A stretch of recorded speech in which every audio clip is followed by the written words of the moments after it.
Good morning, नमस्कार, जय हिंद, राम राम सभी बच्चों को। कैसे हैं आप सभी? उम्मीद करता हूँ अच्छे होंगे, स्वस्थ होंगे, बेहतर होंगे। मैं संदीप सिवात स्वागत करता हूँ आप सभी बच्चों का आज के अपने इस हरियाणा जी के सेशन में। तो जितने भी बच्चे आज के सेशन में मेरे साथ जुड़ चुके हैं, एक बार जल्दी से कमेंट के जरिए क्लियर कीजिएगा। ऑडियो वीडियो एकदम परफेक्ट है। और उसके बाद हम रोहतक जिले को आज कंप्लीट करते हैं और उसी के साथ हिसार जिले की भी शुरुआत करते हैं। तो एक बार सारे के सारे बच्चे कमेंट करके मेरे को बताइएगा। और साथ के साथ उम्मीद करता हूँ कि आज से पहले जितनी भी क्लासेस अपनी हुई हैं हरियाणा जीके की, आप लोगों को अच्छे तरीके से कंटेंट समझ में आ रहा होगा, कुछ नया सीख रहे होंगे आप लोग। और फिर भी यदि कोई इशू है आपकी साइड से, किसी भी क्वेश्चन को लेकर आप लोग डाउट में हैं, तो साथ ही साथ आप अपने डाउट भी क्लियर करते चलिएगा। बहुत अच्छे, सभी को राम राम, सभी को नमस्कार, सभी को गुड मॉर्निंग। सर ब्राइटनेस बढ़ा दो। ब्राइटनेस तो अपने आप बढ़ेगी मेरे भाई, ठीक है, क्योंकि थोड़ा सा लाइट का इशू है। हाँ, तो एक बार लाइट आते ही अपने आप ब्राइटनेस बढ़ जाएगी। मैं थोड़ा सा आप लोगों को सांवला सांवला नजर आ रहा होगा ना? बाकी अक्षर तो आपको ठीक दिखाई दे रहे होंगे। तो अक्षरों की तरफ ही देखना है, मेरी तरफ नहीं देखना। जो बोर्ड के ऊपर लिखा गया है, जो डिस्प्ले पे आपको लिखा हुआ नजर आ रहा होगा।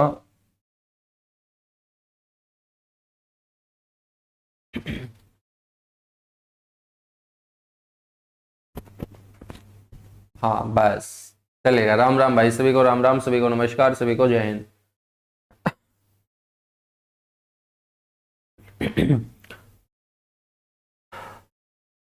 करें क्लास स्टार्ट फिर।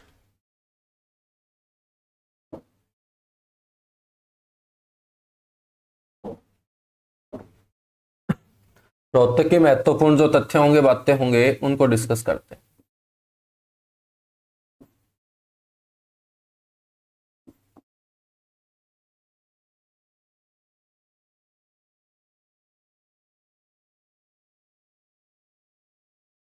महत्वपूर्ण तथ्य।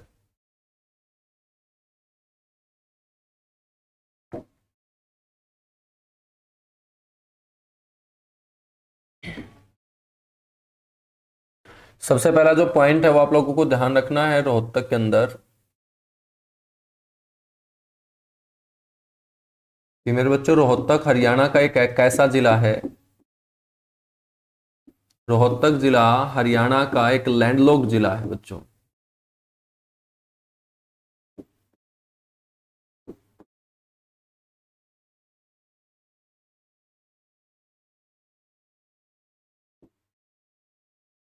लैंडलॉक्ड का मतलब क्या होता है? लैंड का मतलब होता है जमीन, लॉक का मतलब जो बाहर से किसी बॉर्डर को टच ना करे। तो हरियाणा का जो बॉर्डर है, इस हरियाणा के बॉर्डर को जो टच करते हैं वो 20 जिले टच करते हैं। तो दो ऐसे जिले हैं जो हरियाणा के बॉर्डर को टच नहीं करते, उनमें एक रोहतक है और एक चरखी दादरी है। तो एक ऐसा जिला किसी राज्य के अंदर जो राज्य के बाहरी बॉर्डर को टच ना करता हो, उसी को हम ज्योग्राफी के अंदर लैंडलॉक्ड बोलते हैं। लैंडलॉक्ड इंग्लिश का वर्ड है बच्चों, इसे भू आवेशित भी बोल देते हैं। लैंडलॉक्ड या भू आवेशित।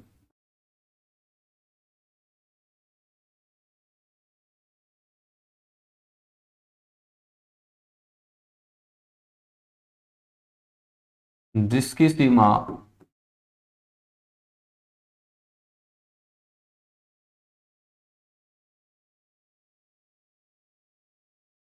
हरियाणा के किसी पड़ोसी राज्य और केंद्र शासित प्रदेश के साथ नहीं लगती है।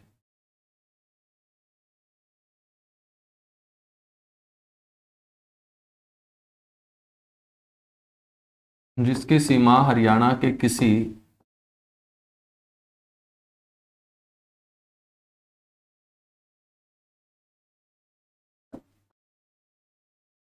पड़ोसी राज्य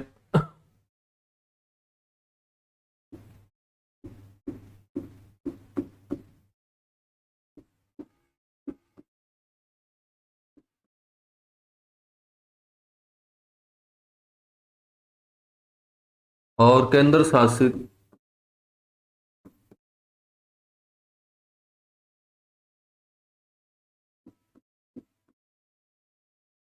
प्रदेश के साथ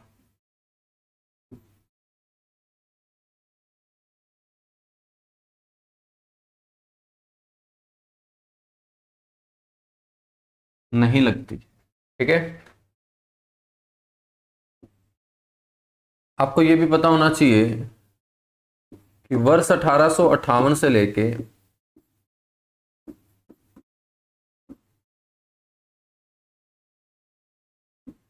वर्ष 1858 से लेके 1884 तक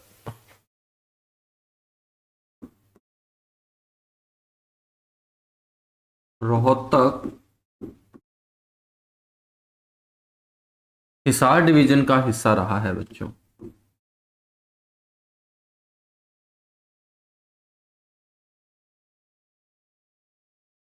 हिसार डिवीजन का क्या रहा है, हिस्सा रहा है।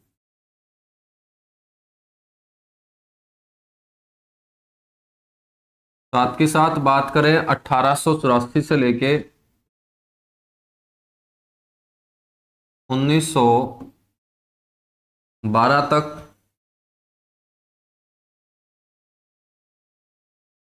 ये दिल्ली डिवीजन का हिस्सा रहा।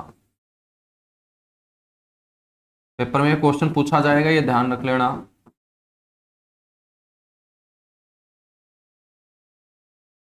ये दिल्ली डिवीजन का क्या रहा है, हिस्सा रहा। और 1912 के बाद 1914 में इसे अंबाला डिवीजन के हिस्से कर दिया गया। 1914 में इसे अंबाला डिवीजन में बच्चों जोड़ा गया था।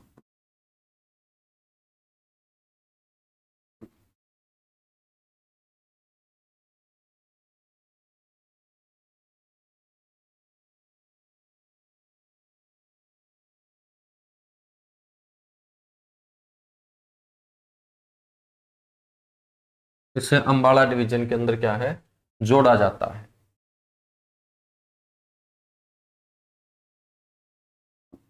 नेक्स्ट हम बात करें तो एशिया की जो सबसे बड़ी थोक कपड़े की मार्केट है वो भी आपकी रोहतक के अंदर है। एशिया की सबसे बड़ी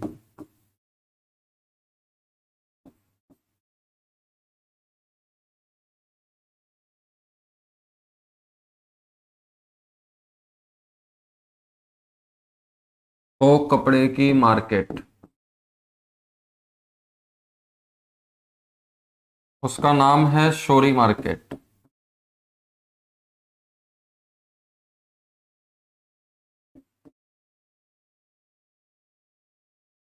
ये रोहतक में ही स्थित है।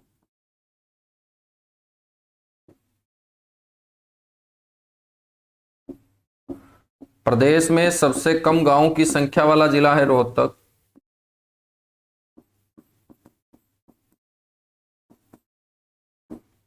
प्रदेश में सबसे कम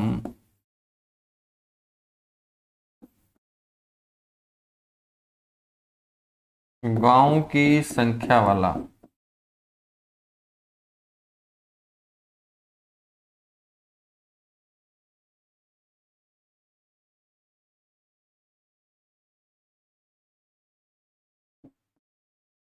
बच्चों, प्रथम विश्व युद्ध के दौरान सबसे ज्यादा जो सैनिक भर्ती किए गए थे वो रोहतक से ही किए गए थे।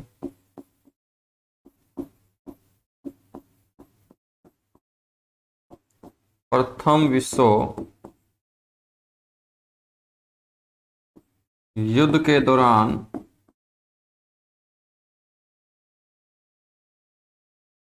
सबसे ज्यादा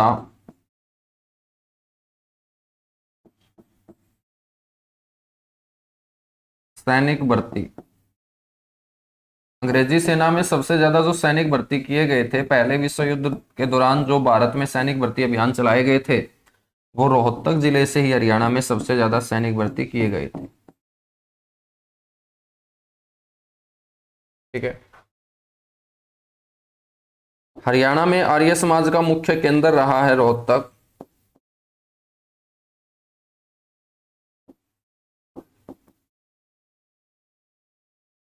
आर्य समाज की पहली शाखा तो रेवाड़ी में खोली गई थी, लेकिन आर्य समाज का यदि मुख्य केंद्र की हम बात करें हरियाणा में, तो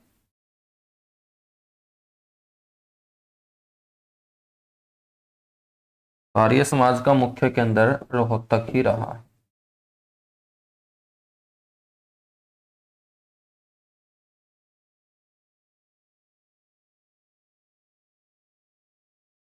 प्रदेश का जो सबसे बड़ा चिड़ियाघर है मेरे बच्चों वो भी रोहतक में है।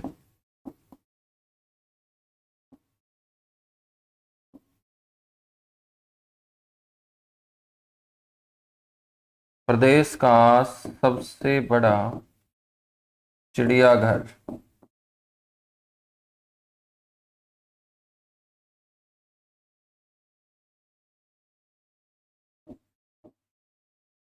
1985-86 में इसकी स्थापना की गई थी।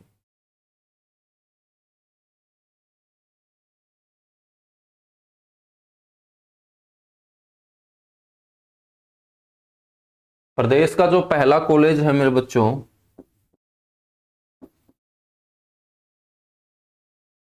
प्रदेश का प्रथम जो कॉलेज है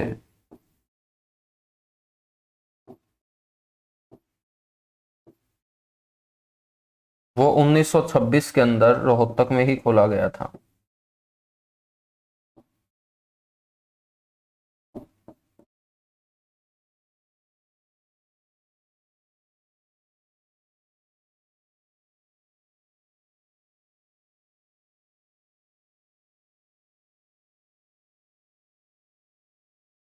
ठीक है, तो जल्दी से कीजिएगा नोट, इसके बाद हम आगे बढ़ेंगे बच्चों।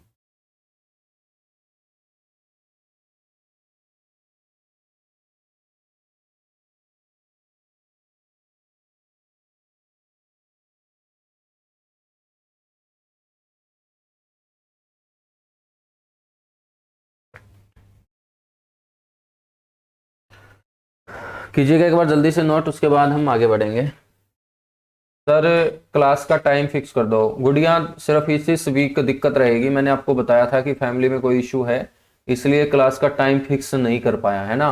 और फ्राइडे और सैटरडे को क्लास नहीं ले पाऊंगा, इसलिए आज 2 क्लास करने की सोच रहा हूं, ताकि आप लोगों की जो एवरेज है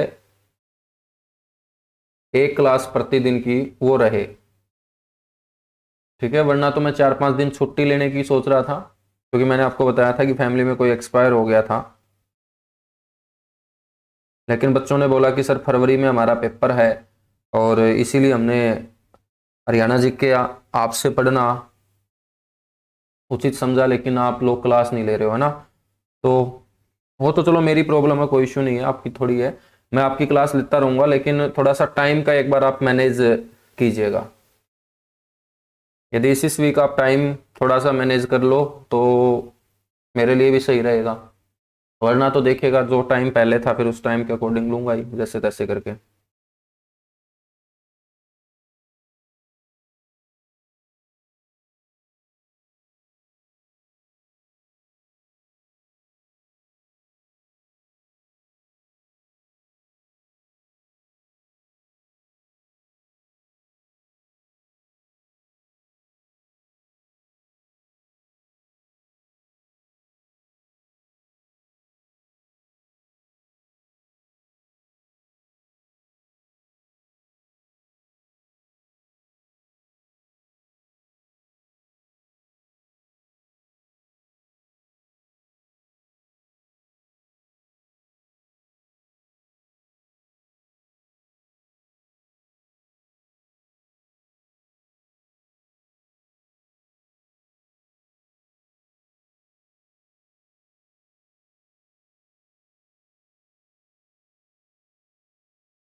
चलेगा, नोट कर चुके होंगे, आगे बढ़ेंगे फिर।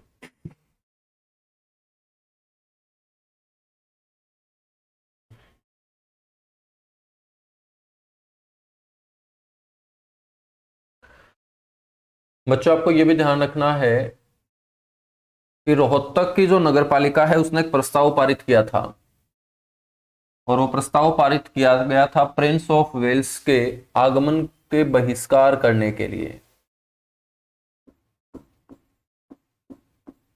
तो ध्यान रखना है कि रोहतक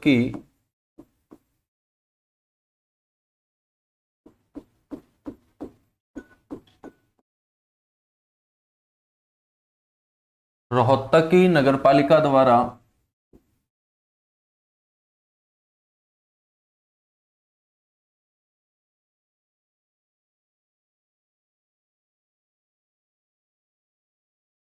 प्रस्ताव पारित करके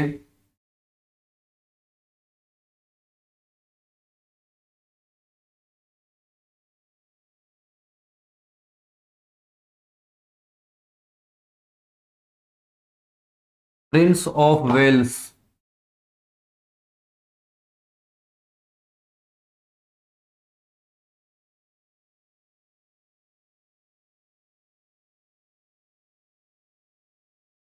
के आगमन का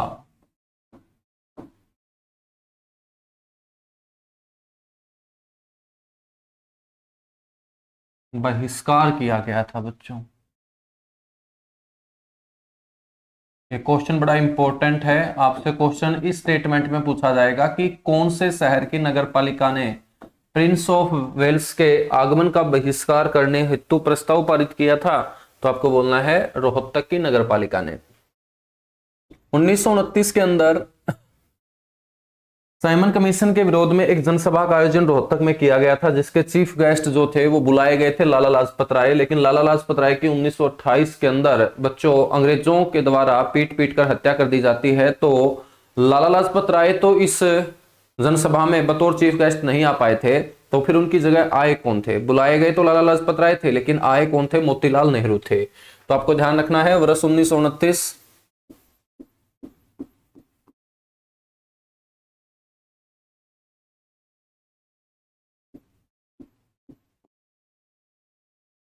वर्ष 1929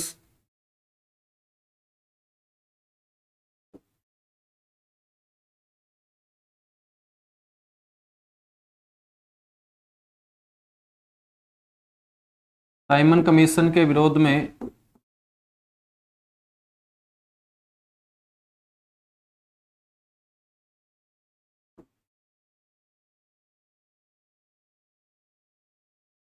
हुई जनसभा के मुख्य अतिथि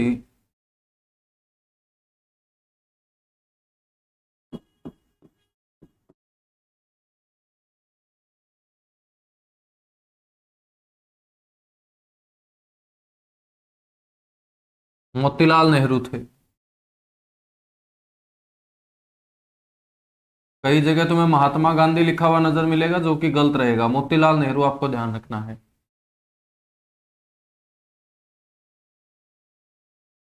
मोतीलाल नेहरू थे।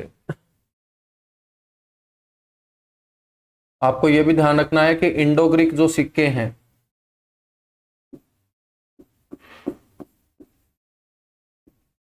इंडो ग्रीक जिन्हें हम क्या बोलते हैं? हिंद यूनानी।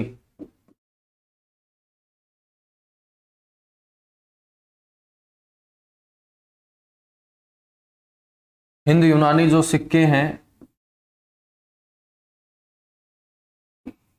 वे खोखरा कोट,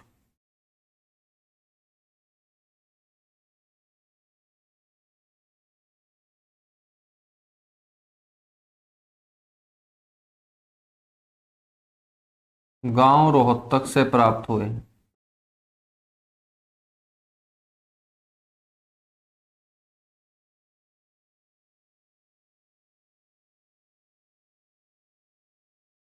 रोहतक से प्राप्त हुए हैं, ठीक है। नेक्स्ट आपको ध्यान रखना है राजीव गांधी खेल स्टेडियम।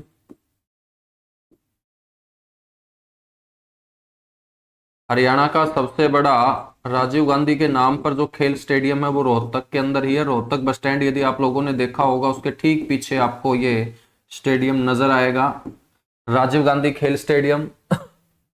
और चौधरी बंसीलाल क्रिकेट स्टेडियम। इसी चौधरी बंसीलाल क्रिकेट स्टेडियम के अंदर सचिन तेंदुलकर, जिसे क्रिकेट का भगवान कहा जाता है, उन्होंने बच्चों अपना अंतिम घरेलू रणजी मैच खेलने का काम किया था हरियाणा की टीम के खिलाफ। और अंतिम रणजी मैच खेलने के लिए सचिन तेंदुलकर रोहतक आए थे। इसी स्टेडियम के अंदर यह मैच खेला गया था, Chaudhary Bansilal cricket stadium. Rohtak Bhiwani road के ऊपर एक गांव आता है लाहली, इसी लाहली गांव के अंदर मेरे बच्चों ये स्टेडियम है।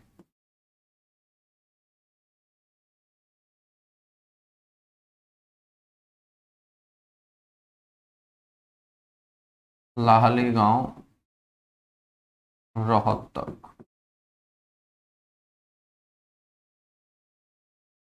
एक रोहतक के अंदर हमने उद्योग छोड़ दिया है जो काफी फेमस उद्योग होगा, होजरी उद्योग। होजरी उद्योग क्या होता है? जितने भी आपके ये लोअर टी शर्ट होते हैं ये सारे के सारे होजरी के समान में काउंट किए जाते हैं। भारत के अंदर होजरी के उद्योग के लिए लुधियाना फेमस है, तो हरियाणा के अंदर होजरी के लिए कौन फेमस है? रोहतक। होजरी उद्योग हेतु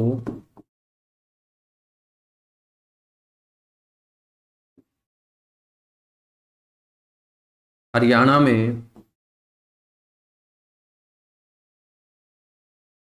मेरे बच्चों रोहतक जिला प्रसिद्ध है।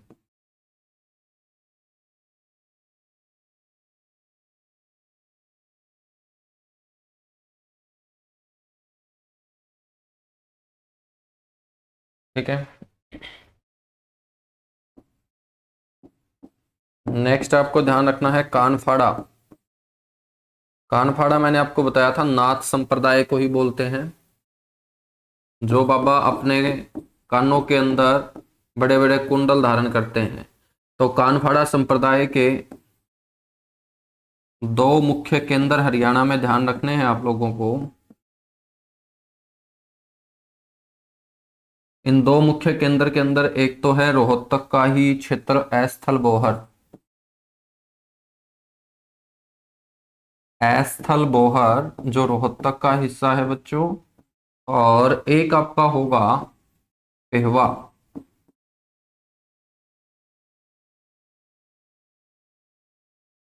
पेहवा नेशनल हाईवे 152 के ऊपर कुरुक्षेत्र जिले का हिस्सा है, विधानसभा क्षेत्र भी है कुरुक्षेत्र जिले के अंदर, जहां से खेल मंत्री संदीप सिंह 14वीं विधानसभा के अंदर विधायक हैं। ठीक है, तो ये रोहतक की बातें आप लोगों को याद रखनी है।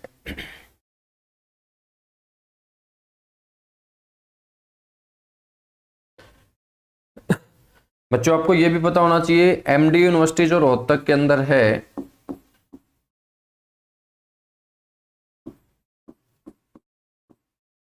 इस एमडी रोहतक के अंदर एक राज्य स्तरीय युद्ध स्मारक बनाया गया है।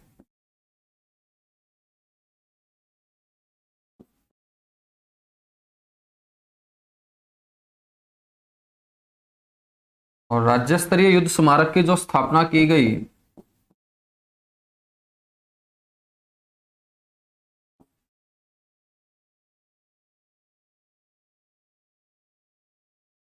वर्ष 2004 में की गई थी।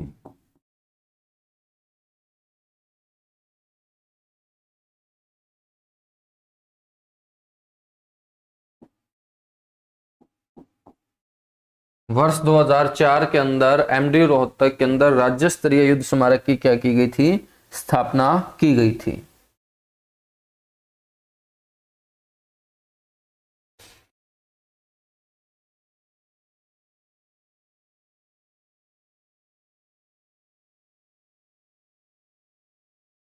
ठीक है, ये तो है राज्य स्तरीय युद्ध स्मारक, यानी कि पूरे हरियाणा का युद्ध स्मारक होगा रोहतक के एमडीयू में। लेकिन यदि मैं रोहतक के जिला स्तरीय युद्ध स्मारक की बात करूं,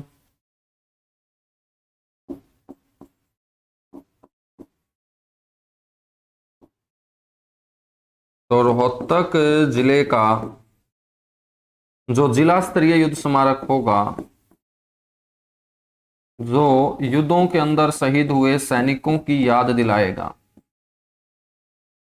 जिला स्तरीय युद्ध स्मारक का मतलब रोहतक जिले के जितने भी सैनिक युद्धों में शहीद हुए होंगे उनकी याद में यहाँ पर उन सैनिकों के नाम आपको लिखे हुए नजर आएंगे।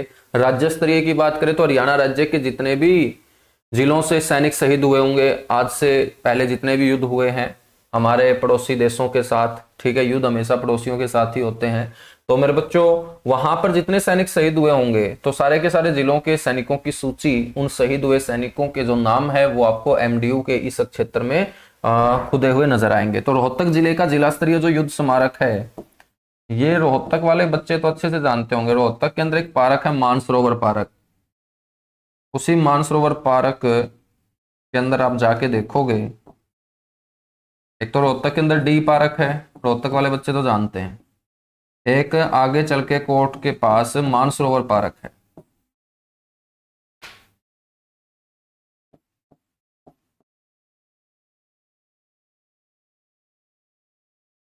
आपको यह भी पता होना चाहिए कि रोहतक का जो वर्णन है वो महाभारत के अंदर भी मिलता है, और महाभारत के जिस ग्रंथ के अंदर रोहतक का वर्णन मिलता है उसका नाम है नकुल दिग्विजय।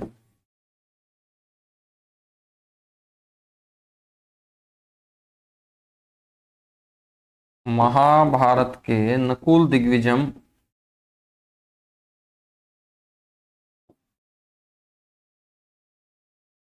नामक ग्रंथ में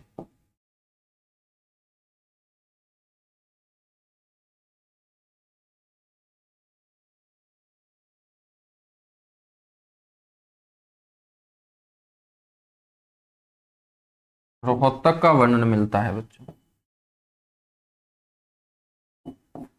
अपना जो इंडियन रेलवे डिपार्टमेंट है, इस इंडियन रेलवे डिपार्टमेंट के द्वारा जो पहला एलिवेटेड रेल ट्रैक बनाया गया है वो भी रोहतक के अंदर। तो भारत का प्रथम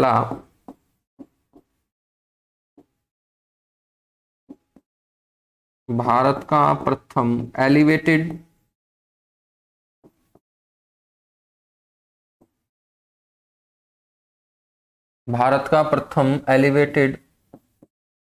रेल ट्रैक, एलिवेटेड का मतलब होता है हवा में उठाया गया।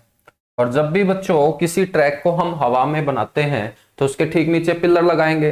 पिलर के ऊपर कोई भी चीज आपको हवा में लहराती हुई नजर आएगी, हवा के अंदर आपको नजर आएगी स्थित, उसी को एलिवेटेड बोलते हैं। जैसे आप लोगों ने मेट्रो चलती हुई तो देखी होगी।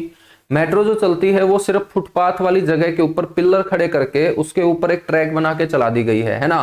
तो वो आपका जो मेट्रो वाला ट्रैक है उसे हम क्या बोलेंगे, एलिवेटेड रेल ट्रैक। लेकिन मैं आपसे पूछूं कि एलिवेटेड जो रेल ट्रैक है मेट्रो वाला, उसको इंडियन रेलवे बिछाता है? बिल्कुल नहीं बिछाता, क्योंकि मेट्रो का तो खुद का अपना अलग से कॉरपोरेशन है जिसे हम मेट्रो कॉरपोरेशन बोलते हैं, मेट्रो निगम बोलते हैं, है ना। तो बच्चों इंडियन रेलवे डिपार्टमेंट है मेट्रो को छोड़ के सारी की सारी ट्रेनों को कंट्रोल करता है।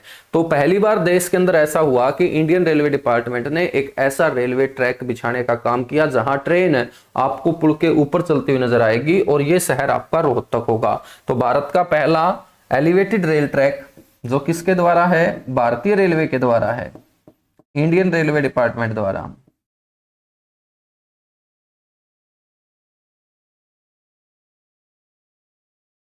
तो भारत का पहला एलिवेटेड रेल ट्रैक जो होगा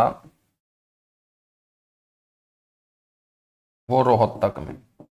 आगे इसके बारे में पूरी डिटेल से हम पढ़ेंगे जब मैं आप लोगों को ट्रांसपोर्ट पढ़ाऊंगा ना, ठीक है। तो इसका नाम मंगल सेन के नाम पर रखा गया है। मंगल सेन हरियाणा के दूसरे सीएम हुए, दूसरे डिप्टी सीएम हुए हैं, ठीक है।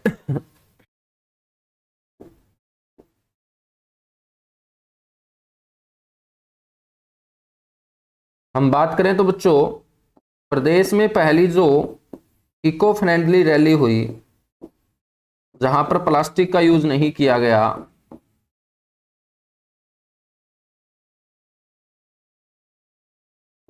प्रदेश के अंदर प्रथम इको फ्रेंडली, नरेंद्र मोदी के द्वारा दूसरी बार प्रधानमंत्री बनते ही सबसे पहली जो रैली होती है वो हरियाणा के अंदर होती है, और हरियाणा के रोहतक में ये रैली होती है। इस रैली के अंदर प्लास्टिक का यूज नहीं किया गया था, बल्कि बच्चों जहां जहां प्लास्टिक का यूज होता है वहां कपड़े और मिट्टी के बर्तनों का यूज किया गया था।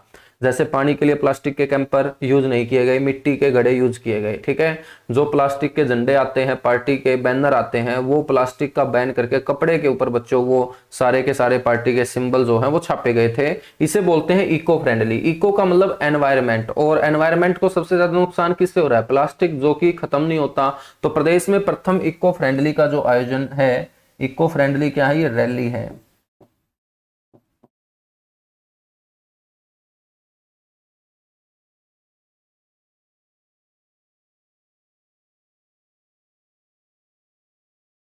प्रदेश में प्रथम इको फ्रेंडली रैली का जो आयोजन है वो कहाँ किया गया, रोहतक में। तो इसी के साथ रोहतक जिला होता है हमारा एक बार कंप्लीट।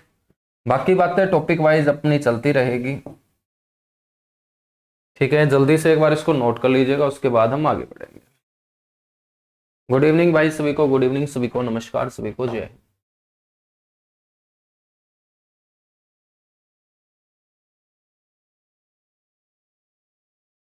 भाई पीजीटी के अंदर 6 क्वेश्चन फंसे हैं, तो सिलेबस अच्छे से कंप्लीट नहीं किया होगा ना।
जल्दी से फटाफट नोट कीजिएगा, उसके बाद हम आगे बढ़ेंगे।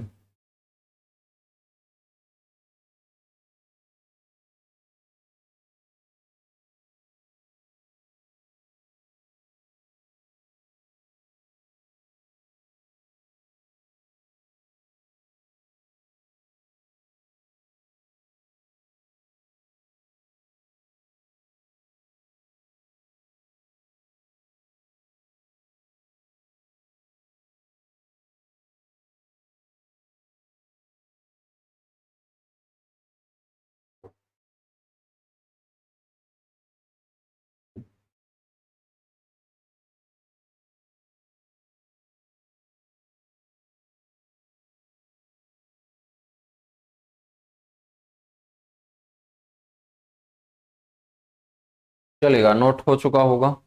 नेक्स्ट हमारा जो डिस्ट्रिक्ट है वो शुरू करते हैं। नेक्स्ट डिस्ट्रिक्ट होगा मेरे बच्चों हिसार।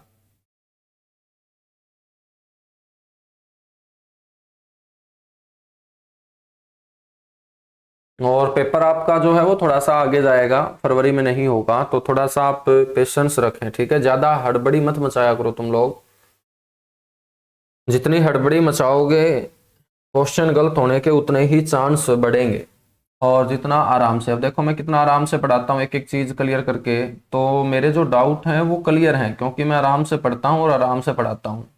लेकिन जो बच्चे सुपर फास्ट बनने की कोशिश करते हैं, अब तुम्हारा जो इंजन है वो छोटा है, दिमाग का इंजन जो है ना वो विकसित नहीं हुआ है, और उसकी स्पीड बढ़ाओगे तो सीधी सी बात है एक्सीडेंट होगा, क्योंकि वो कैपेसिटी इंजन के अंदर नहीं है अभी।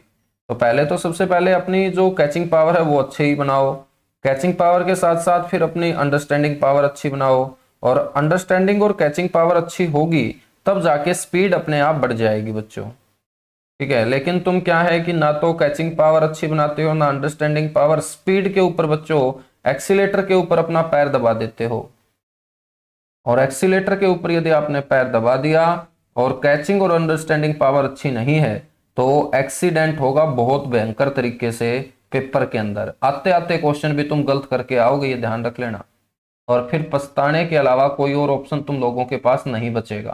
तो तुम्हें ना पछताना पड़े, क्योंकि 2023 और 24 का वो साल है जो आपको नौकरी दे सकता है। उसके बाद हरियाणा कौशल रोजगार निगम के तहत कॉन्ट्रैक्ट बेस के ऊपर भर्ती हुआ करेंगी बच्चों। आपके पास यही सबसे बड़ा एक मौका है, और इस मौके को आप लोगों को बिल्कुल आराम से निभा लेना है। ज्यादा जल्दबाजी करोगे, मैं देखता रहता हूँ बहुत सारे बच्चे इसी बात में कंफ्यूज है कि सर सिलेबस हो जाएगा। भाई सिलेबस तुम लोग थोड़ी करवा रहे हो, मैं करवा रहा हूँ सिलेबस, तो मेरे को पता है ना कि कब सिलेबस होगा। तुम तो सिर्फ पढ़ने वाले हो ना, तो तुम पढ़ते रहो। सिलेबस की चिंता मुझे है, तुम्हें नहीं होनी चाहिए सिलेबस की चिंता। फिर मेरे को क्या चिंता होगी, सारी चिंता तुम ही लिए बैठे हो, तो थोड़ी बहुत तो मेरे हिस्से भी दे दिया करो चिंता। तो सिलेबस बहुत टाइम पे होगा, अच्छे तरीके से होगा, पूरे डीपली तरीके से होगा, कोई क्वेश्चन आपका छूटेगा नहीं। इस तरीके से पढ़ाने की कोशिश कर रहा हूं, पढ़ते रहिएगा, बस तुम्हारा काम है पढ़ते रहना, फालतू की बातें सोचने का तुम्हारा काम नहीं है। सिलेबस बहुत अच्छे से कंप्लीट हो जाएगा, टेंशन मत लो, इससे भी आराम से पढ़ाऊंगा ना तब भी हो जाएगा। ये तो बहुत तेजी से पढ़ा रहा हूँ। इससे भी आराम से यदि चलूंगा ना तब भी सिलेबस तुम्हारा कंप्लीट हो जाएगा। अब देखिएगा मानचित्र के ऊपर ये आपको जो डिस्ट्रिक्ट नजर आएगा ये है हमारा हिसार। जब हरियाणा का गठन हुआ था ये हिसार डिस्ट्रिक्ट बच्चों सबसे बड़ा डिस्ट्रिक्ट होता था। 13,891 स्क्वायर किलोमीटर का इसके पास एरिया होता था। आज बेचारा 3983 स्क्वायर किलोमीटर में ये सिमट के रह चुका है।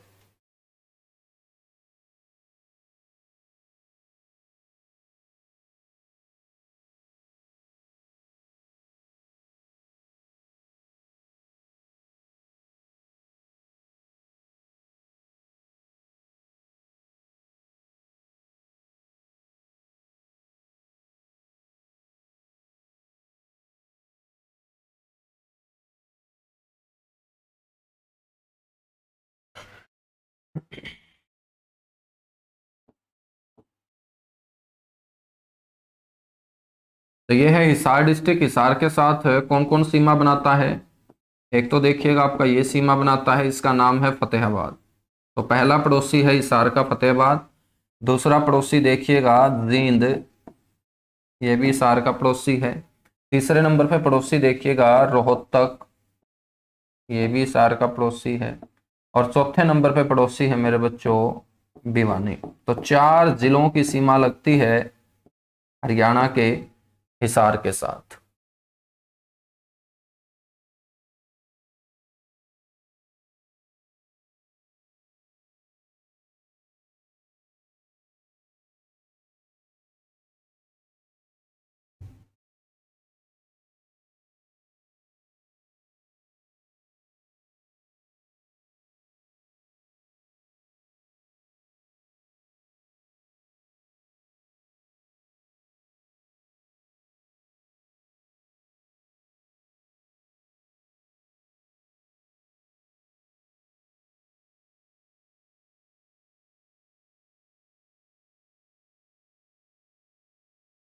सबसे पहले हम बात करते हैं स्थिति की, लोकेशन की।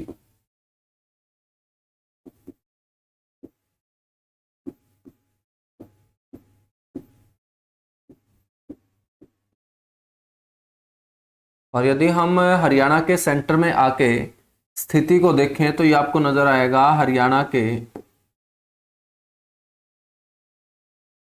पश्चिम, और साथ के साथ इसका ज्यादातर हिस्सा नजर आएगा दक्षिण पश्चिम में। हरियाणा के पश्चिम और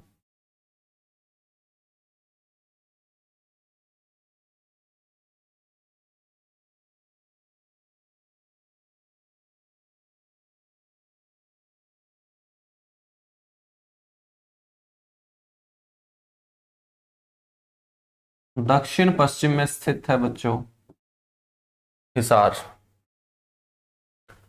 स्थिति के बाद हम बात करते हैं अस्तित्व की।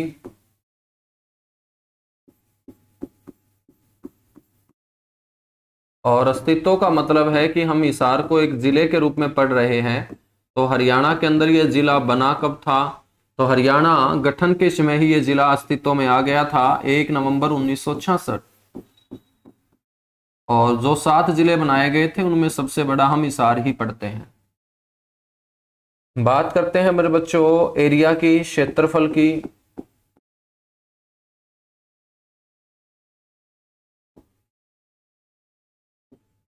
ठीक है, क्षेत्रफल में आपको ध्यान रखना है एक तो गठन के समय, कि गठन के समय इसके पास इतना एरिया था। जब हरियाणा का गठन हुआ था तो इसके पास एरिया था 13,891 स्क्वायर किलोमीटर। और एक हम बात करते हैं वर्तमान की।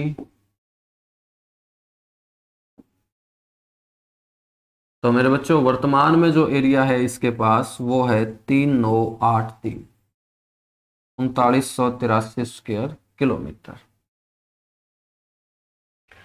नेक्स्ट हम बात करते हैं पॉपुलेशन की, जनसंख्या की। और यदि हमें लोगों की संख्या को देखना है तो हमें लोगों को काउंट करना पड़ेगा। और आज से पहले लोगों को जब काउंट किया गया था तो लोगों को काउंट करना कहलाता है जनगणना। और आज से पहले जो लोगों को काउंट किया गया था वो 2011 में ही किया गया था। और 2011 के अंदर जो 21 जिलों में बच्चों जनगणना हुई थी उसमें से हिसार जिला आपका फरीदाबाद के बाद दूसरा सबसे अधिक जनसंख्या वाला जिला रहा था, जिसकी पॉपुलेशन 17 लाख रही थी बच्चों। 18 लाख से कम और 17 लाख से ज्यादा, मतलब 15 लाख से अधिक क्राइटेरिया में इसे हम काउंट करेंगे। ठीक है, जनसंख्या के बाद चर्चा करते हैं इसके पुराने नाम की।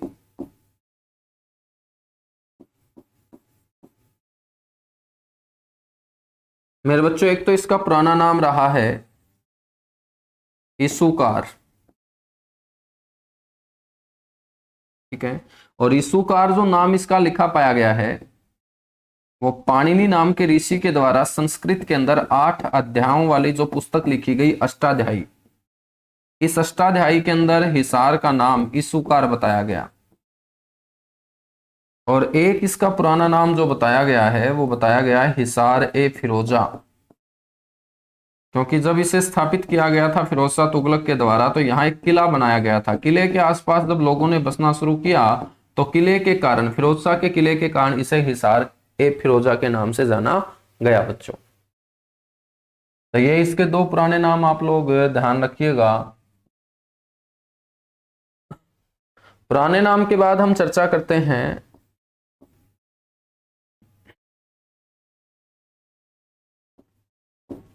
नामकरण की। इसका नाम जो आज हम हिसार पढ़ते हैं वो क्यों पढ़ते हैं? क्योंकि हिसार का मतलब क्या होता है? किला होता है। तो फिरोज शाह तुगलक द्वारा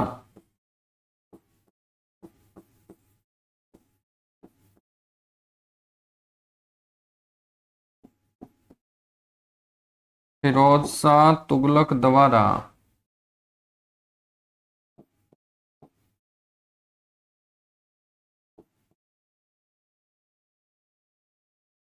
बनवाए गए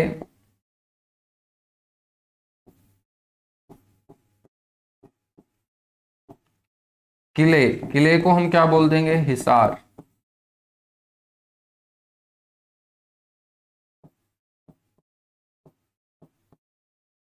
के कारण, ठीक है, इसे बोलते हैं हिसार। नामकरण के बाद बात करेंगे इसके संस्थापक की।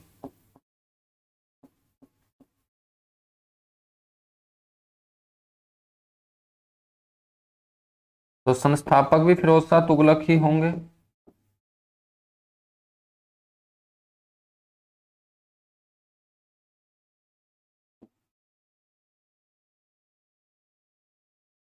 फिरोज शाह तुगलक द्वारा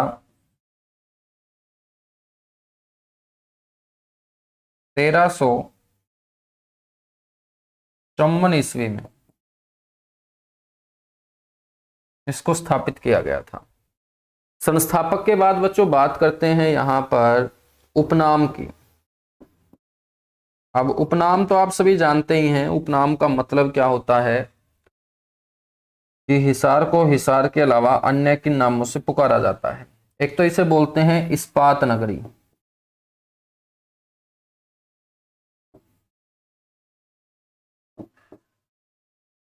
इस्पात नगरी, या बच्चों हम इंग्लिश में इसे क्या बोल देंगे? स्टील सिटी बोल देंगे। स्टील को हिंदी में इस्पात बोल दिया जाता है।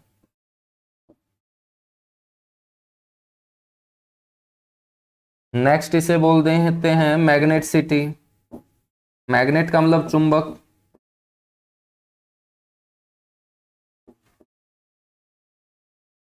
मैग्नेट सिटी बोल देते हैं। नेक्स्ट इसे बोल देते हैं जिंदल नगरी, क्योंकि यहाँ पर जो स्टील का साम्राज्य है वो ओम प्रकाश जिंदल ने ही स्थापित किया, तो इसीलिए बच्चों इसे जिंदल नगरी भी बोल दिया जाता है। क्योंकि हिसार के अंदर एक बड़ा औद्योगिक क्षेत्र ओम प्रकाश जिंदल के हवाले ही है, जहां पर स्टील की फैक्ट्रियां हैं, लोहे के पाइप उद्योग हैं। ठीक है, नेक्स्ट बच्चों इसको जो नाम मिला जबरदस्त, जो आपके पेपर में पक्का पूछा जाएगा, वो इसे बोला जाता है Duke of Wellington. Duke of Wellington of Mughal era.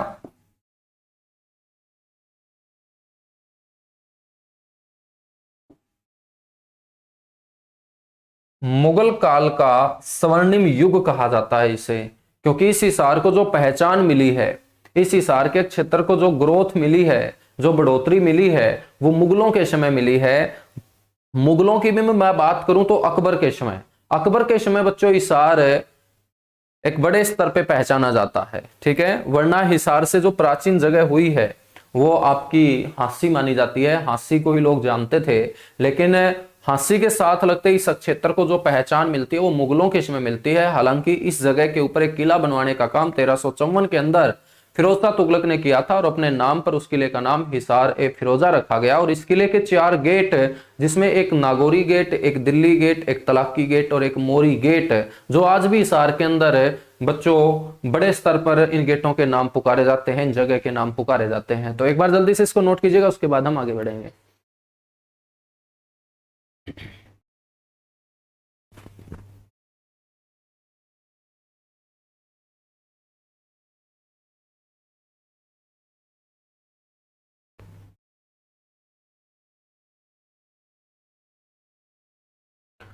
तो सर प्राइवेट जॉब अच्छी है या ग्रुप डी की जॉब अच्छी है?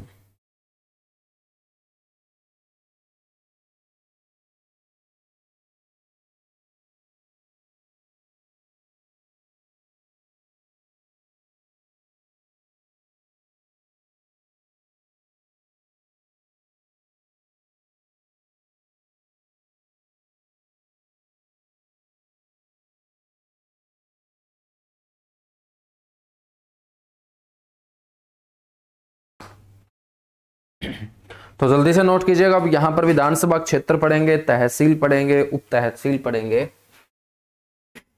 सर कितना टाइम हो गया क्लास को? क्लास को काफी टाइम हो गया बच्चों।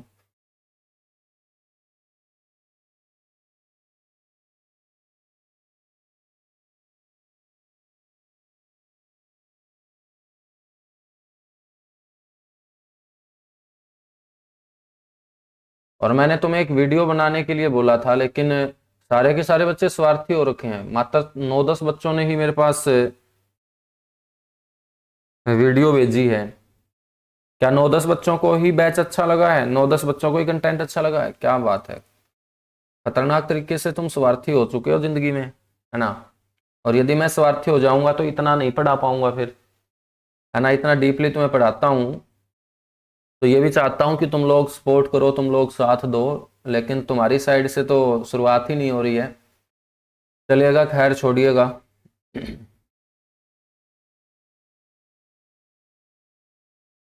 लगभग 800 के राउंड इस बैच के अंदर स्टूडेंट हैं, लाइव नहीं आते हैं, ठीक है। तो एक ये बात भी कंफर्म है कि बच्चा रिकॉर्डेड ही वीडियो देखना पसंद करता है। लाइव आके उसको पढ़ने में पता नहीं क्या दिक्कत है। कुछ तो बोलते हैं सर समय खराब होता है। मेरे भाई, समय तुम्हें कहाँ मंत्रियों की मीटिंग लेनी होती है? कितना बिजी शेड्यूल है तुम्हारा, है ना। किस किस से तुम बातें करते हो और कितनों से तुम बातें करते हो? क्या तुम पढ़ाई के लिए भी टाइम नहीं निकाल पाते? और यदि तुम पढ़ाई के लिए टाइम नहीं निकाल पाते हो, तुम्हारे पास आज ही समय नहीं है पढ़ाई के लिए, तो जिंदगी के अंदर आगे फिर तुम्हें समय मिलेगा भी नहीं। रेस्ट करने के लिए भी समय नहीं मिलेगा। इतने खतरनाक तरीके से तुम बिजी हो जाओगे। तो लाइव आके पढ़ा करो। लगभग 800 के राउंड इस बैच के अंदर स्टूडेंट हैं, 800 प्लस स्टूडेंट हैं इस बैच के अंदर। और आप लोगों ने बहुत प्यार दिखाया है, साथ दिया है।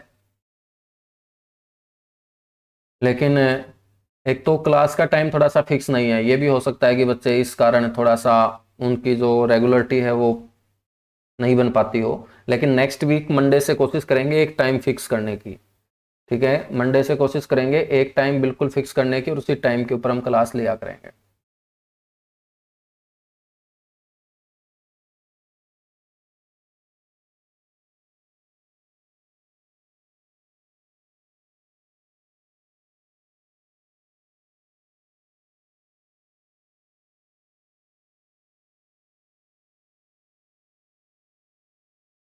बिल्कुल बिना बताए क्लास की है ना, 5-7 मिनट पहले, इसलिए बच्चे जो लाइव हैं वो कम आते हैं।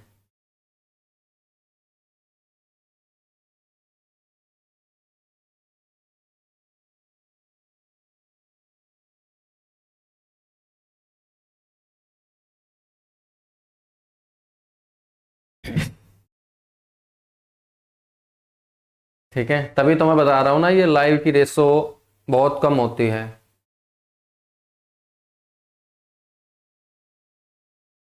ना। और तुम तो वो बच्चे हो जो अब लाइव आए हुए हो कि मैं किसी भी टाइम बोल दूं ना, रात को 12 बजे भी क्लास की बोल दूं तो तुम लोग मिल जाओगे, तुम वो बच्चे हो। ठीक है, तुम्हारे अंदर पढ़ने का जुनून है, पढ़ने का जुनून है तो नौकरी भी तुम्हें ही मिलेगी भाई। चलेगा, अब यहाँ पे विधानसभा क्षेत्रों की बात करते हैं।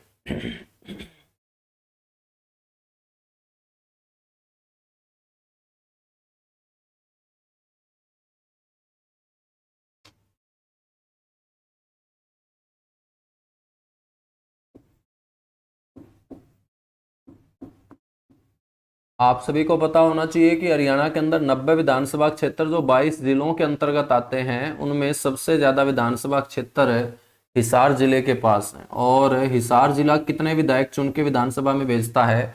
7 विधायक चुन के विधानसभा के अंदर भेजने का काम करता है हिसार जिला। तो यहाँ विधानसभा क्षेत्र है 7। कौन कौन से हैं? नंबर 1 की हम चर्चा करें तो वो है हिसार। मेरे बच्चों, हिसार से विधायक कौन है? डॉक्टर कमल गुप्ता। और डॉक्टर कमल गुप्ता कैबिनेट मंत्री हैं हरियाणा के मंत्रिमंडल में, ये याद रख लेना। इसलिए डॉक्टर कमल गुप्ता कहाँ से विधायक है ये पूछा जा सकता है। दूसरी जो सीट है वो यहाँ की रिजर्व सीट है, वो है उकलाना। 17 रिजर्व सीट है 17 जिलों से, तो हिसार के हिस्से कौन सी आई? उकलाना। और उकलाना से वर्तमान में जेजेपी पार्टी के अनूप धानक बच्चों विधायक हैं। तीसरे नंबर पे है बरवाड़ा। बरवाड़ा से भी जेजेपी पार्टी के ही उम्मीदवार हैं जोगीराम सिहाग।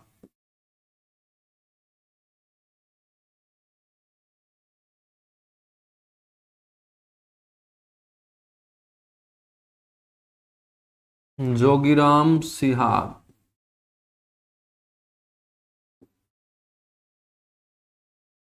बरवाड़ा के बाद चौथी जो सीट है ये है मेरे बच्चों हांसी।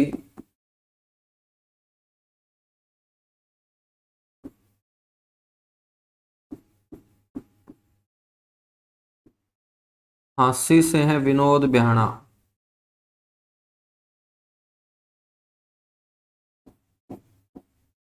हांसी के बाद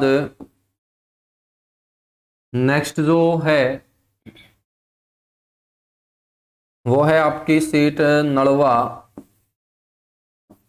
नड़वा से बीजेपी पार्टी के उम्मीदवार और साथ की साथ 14वीं विधानसभा के डिप्टी स्पीकर रणबीर गंगवा विधायक हैं। 7वीं से पहले छठी सीट भी बच गई है ना। हाँ, छठी सीट है नारनौंद।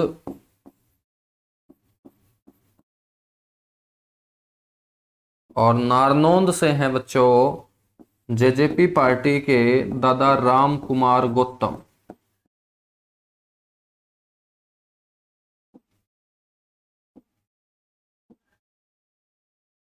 और सीट नंबर 7वीं जहां पर अभी उपचुनाव हुआ था, आदमपुर।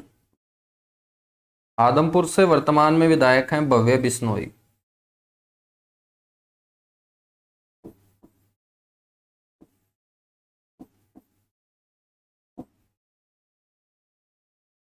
भव्य बिश्नोई। ठीक है, तो ये विधानसभा क्षेत्र आपको ध्यान रखने हैं। विधानसभा क्षेत्रों के बाद चर्चा करते हैं तहसीलों की।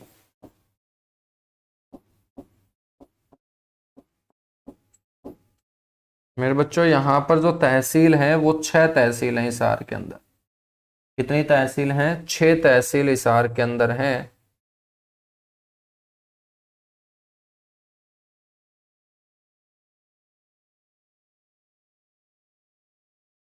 और इन 6 तहसीलों में ध्यान रखिएगा, number 1 Hisar,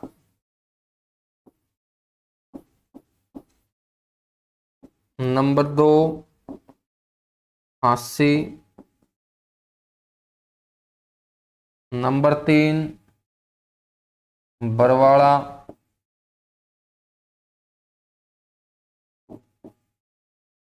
number 4 Adampur. Number 5 Narnaund. तो देखिएगा मेरे बच्चों, 5 तहसीलों के नाम तो विधानसभा क्षेत्रों के नाम पर ही हो चुके हैं। तो छठी जो तहसील याद रखनी है हिसार की, वो है बास। मुंडाल के पास पड़ता है बास। ठीक है, ये 6 तहसील आपको ध्यान रखनी है। वो पॉलिटी में करेंगे भाई।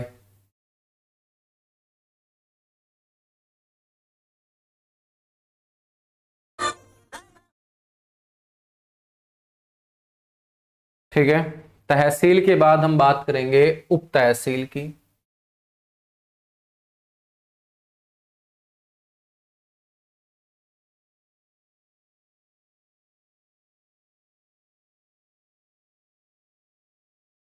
तहसील के बाद है उप तहसील, और उप तहसील कितनी है यहां पर? 3।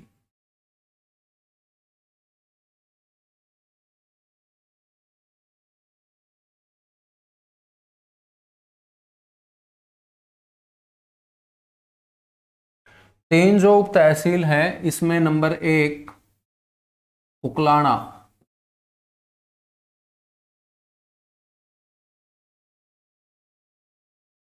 नंबर 2 खेड़ी जालब।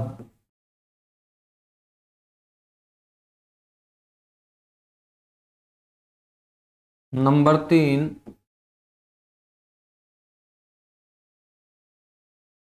बाल समंद। बाल समंद। ठीक है बच्चों, तो ये आप लोगों को ध्यान रखना है, यहाँ 3 उप तहसील है। उप तहसीलों के बाद चर्चा करते हैं उद्योगों की।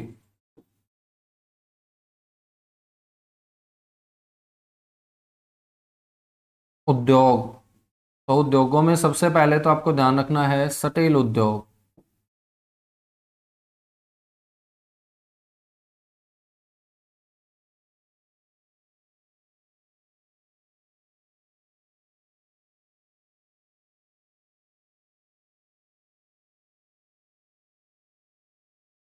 जिंदल सटेल उद्योग।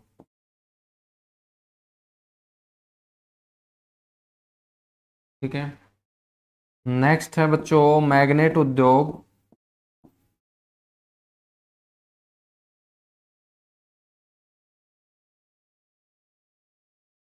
मैग्नेट उद्योग। तीसरे नंबर पे है लोहे के पाइप।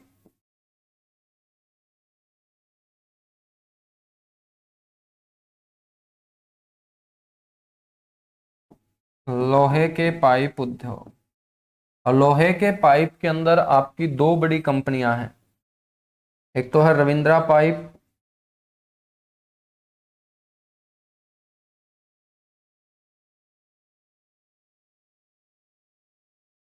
और एक है जिंदल पाइप।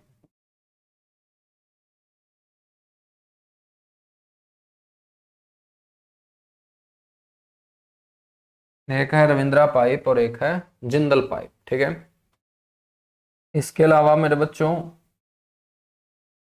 हरियाणा किंग देसी घी उद्योग।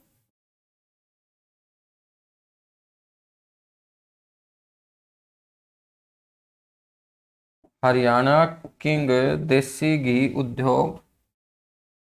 और आप लोगों ने बचपन में 555 बिस्कुट खाए होंगे, जो चाय के अंदर डुबोते ही वापस ऊपर आता ही नहीं था। 555 बिस्कुट। ये 555 बिस्कुट हिसार में ही बनता था, जो चाय में डुबोने के बाद ऊपर आता ही नहीं था। तो 555 बिस्कुट उद्योग भी कहाँ का है? हिसार का है।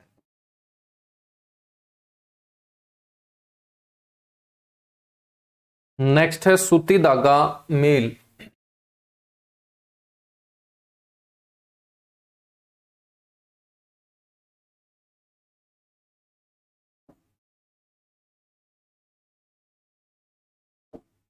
सूती धागा उद्योग।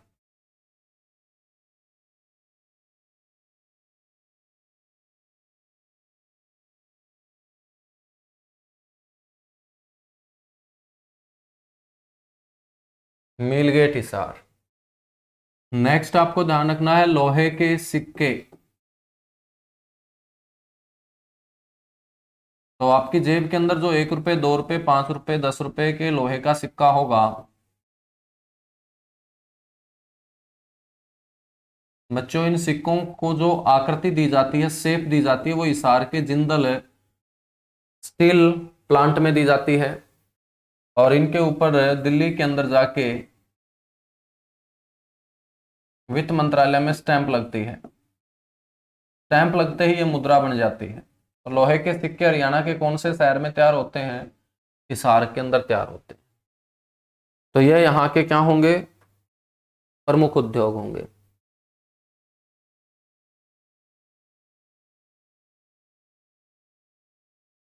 अच्छा, गाना तो हमने सुन गया था कि कान तारे हर एक जगह है ना। तो दीवारों के कानों से भी खतरनाक कान आजकल तुम लोगों के हो चुके हैं, ठीक है। तो पहले तो बोलते थे दीवारों के कान है, तो थोड़ी सी भी चीज चल जाए मोबाइल के अंदर तुरंत कैच कर लेते हो। बड़े खतरनाक बच्चे हो भाई, ठीक है। तो दीवारों के कानों से भी मजबूत कान है तुम लोगों के, तो तुमसे बच के रहना पड़ेगा ना, कहीं मोबाइल के अंदर कभी कुछ और चल जाए और तुम कैच कर जाओ। चलेगा, आगे बढ़ेंगे, कोई ना। बात करते हैं मंदिरों की। मंदिरों में लेके चलता हूं, और इस उम्र में मंदिरों में जाना बड़ा जरूरी है, क्योंकि यही उम्र है रास्ता भटकने की। तो मंदिरों में जाओगे तो भगवान के पास कम से कम पॉजिटिव एनर्जी रहेगी तुम लोगों के अंदर, तो मंदिरों में जाया करो। सबसे पहला जो मंदिर होगा आपका, यदि सार के तुम रहने वाले हो तो तुम एफसी कॉलेज की तरफ पक्का 1-2 बार चक्कर लगा के आए होंगे, क्योंकि एफसी कॉलेज जो है वो गर्ल्स कॉलेज है। और वहीं एफसी गर्ल्स कॉलेज के पास एक मंदिर है, देवी भवन मंदिर। ये मेरे बच्चों हिसार के अंदर है। देवी भवन मंदिर के बाद अगला जो मंदिर है वो है बिश्नोई मंदिर। यदि तुम राजगुरु मार्केट साइड, हिसार के रहने वाले बच्चों की बता रहा हूं, यदि तुम राजगुरु मार्केट साइड गए होंगे तो वहां पर आपको बिश्नोई मंदिर इलेक्ट्रॉनिक्स मार्केट में नजर आ जाएगा। ये भी हिसार में है।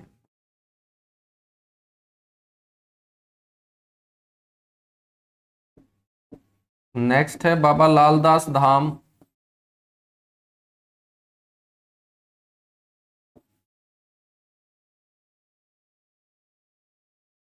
बाबा लालदास धाम ये है डाटा गांव के अंदर।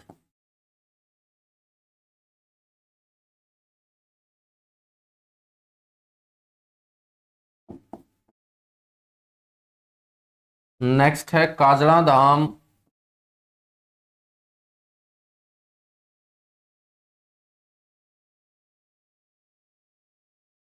काजड़ा धाम ये काजड़ा गांव के अंदर है बच्चों।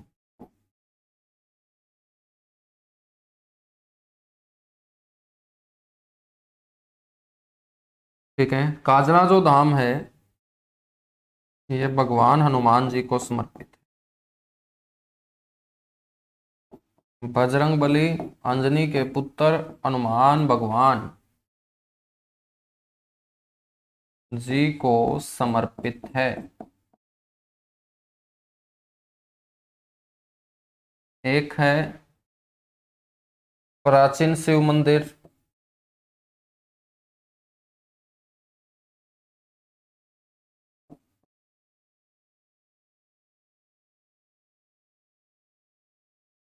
प्राचीन शिव मंदिर ये है मेरे बच्चों किरमारा गांव में।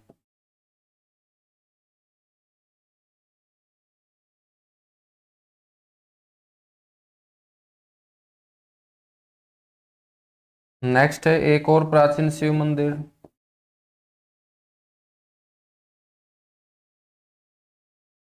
ये है सीसवाल गांव के अंदर।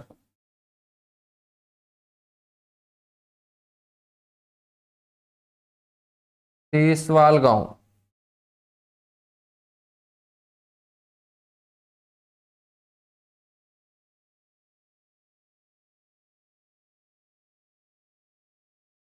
ठीक है बच्चों, नेक्स्ट है काली देवी का मंदिर। और काली देवी का मंदिर है हांसी के अंदर।